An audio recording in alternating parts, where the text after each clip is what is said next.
Hello guys! Another day, another mini vlog. And for this video, ito, malapit na matapos nga pala itong niluto kong nilagang baboy. O, di ba?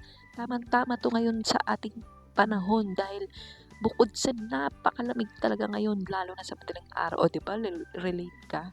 Mukhang di ka na nga rin naliligo sa umaga, charis.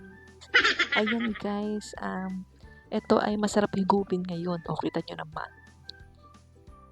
'Di ba tingin pa lang talagang matatakam ka na.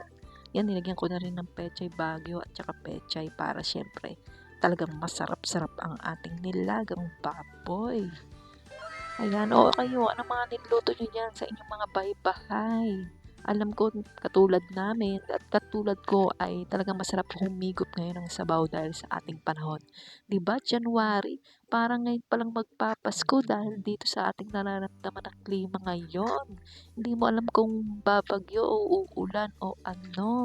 Dapat itong mga nararamdaman natin last year pa 'to, mag-uumpisa September, pero pagdating ng December parang ang init-init, o 'di ba? Relate ka rin ba sa mga sinasabi ko? At siyempre pagdating naman ng March siguro ito para naman tayong El Nino sa init.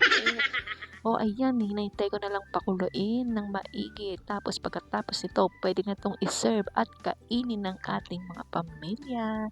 Kaya ano pang hinihintay nyo? Magluto na rin kayo ng sabaw na patok na patok ngayong malamig ang panahon. At siyempre samahan natin yan ng mais para siyempre talagang lasang-lasa. O siya, mga ka-reels ko dyan. Thanks for watching.